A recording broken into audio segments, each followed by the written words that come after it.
Boas-vindas a mais uma análise. Hoje a gente vai mergulhar de cabeça num dos textos mais famosos e, sinceramente, mais surpreendentes da Antiguidade, o livro bíblico de Cantares.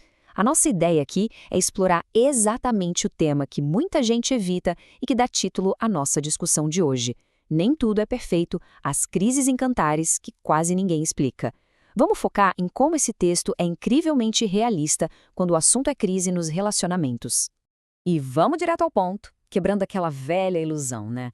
A ideia de que esse texto antigo é só um poema romântico simples, perfeito e totalmente livre de conflitos. Nada disso. Houve só esse desespero. Procuro e não encontro. Chamo e não me responde. Os vigias a feriram. Repara na dor, na busca frustrada, até na violência. Tem uma tensão pesadíssima rolando aqui. Para desconstruir toda essa literatura complexa, o nosso roteiro passa por 6 passos. 1. O mito do amor perfeito. 2. A dinâmica da presença e ausência. 3. A doença do amor. 4. Enfrentando os obstáculos externos. 5. Dimensões psicológicas e espirituais. E, por fim, o 6. O triunfo através da crise. Ponto 1. O mito do amor perfeito e a eterna batalha entre a expectativa e a realidade. É aqui que a gente toma aquele verdadeiro banho de água fria logo de cara. O texto cria um contraste brutal de narrativa. Sabe a nossa expectativa comum de relacionamento? É aquele jardim idílico, cheio de doçura, mel, uma conexão fácil e sem esforço. Mas a realidade retratada no texto é bem mais fria.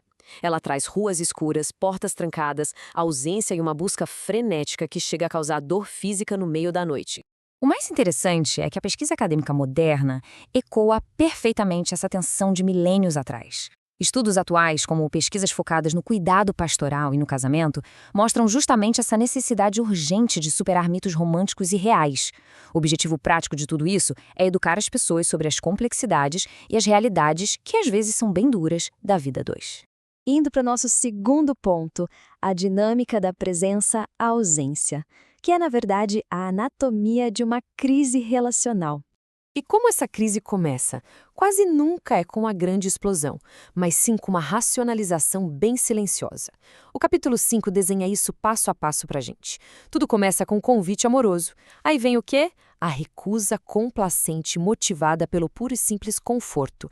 Essa barreira de conveniência provoca a partida silenciosa do parceiro, o que acaba resultando num despertar tardio e numa busca cheia de arrependimento. O que nos leva ao nosso terceiro ponto. A doença do amor, ou a patologia da saudade. Quando a gente lê o termo doente de amor, não estamos falando daquele friozinho na barriga do início de namoro.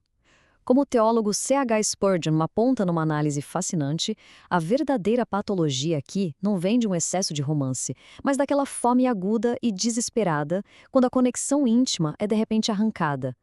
É uma tristeza profunda e agonizante pela ausência da pessoa amada, que geralmente só é percebida quando já é tarde demais.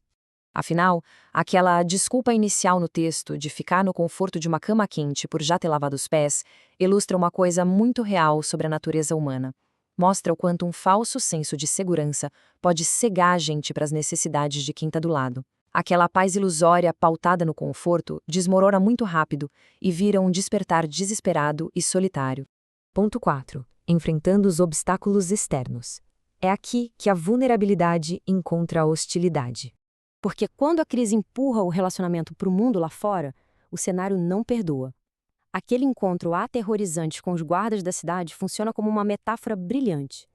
Esses guardas representam as forças culturais, sociais e externas que muitas vezes interferem, julgam e atacam os relacionamentos justo quando eles estão mais frágeis.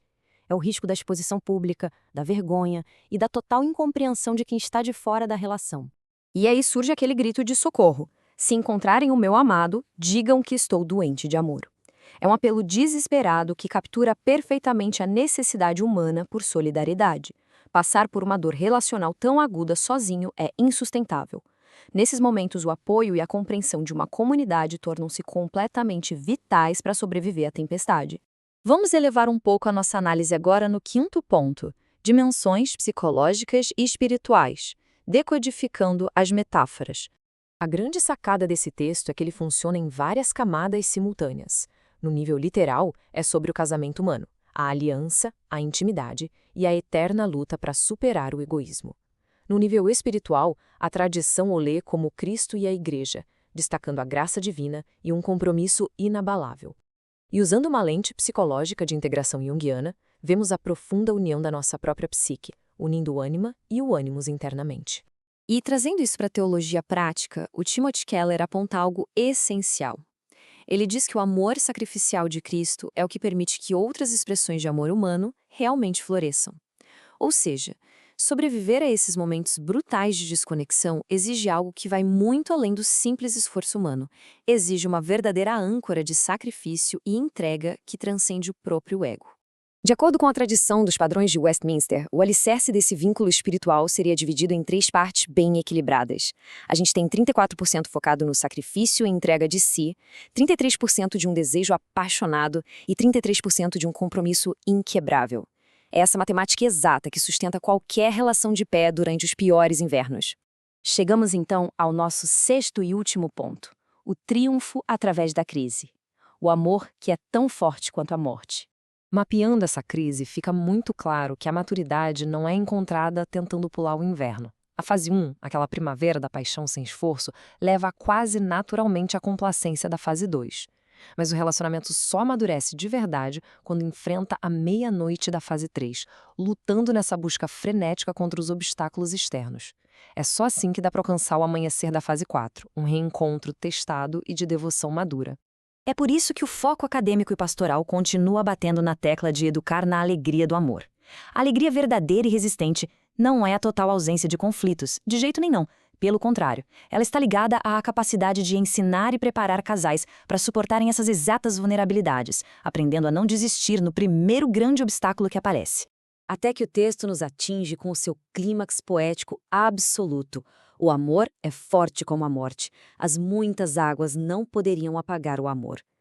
Isso crava na nossa mente que o poder verdadeiro de um vínculo só é totalmente compreendido e consolidado quando ele sobrevive à sepultura dos conflitos internos e aos tsunamis das pressões externas. Para fechar nossa análise, fica uma reflexão mais do que necessária. Se o maior poema sobre amor e intimidade já escrito gira inteiramente em torno de uma crise profunda e severa, como a gente deveria enxergar os momentos de ausência e conflito nas nossas próprias vidas? Talvez as grandes crises não sejam o fim da linha, mas sim a porta de entrada, difícil e inescapável, para construir um vínculo verdadeiramente inquebrável. Fica a reflexão. Até a próxima.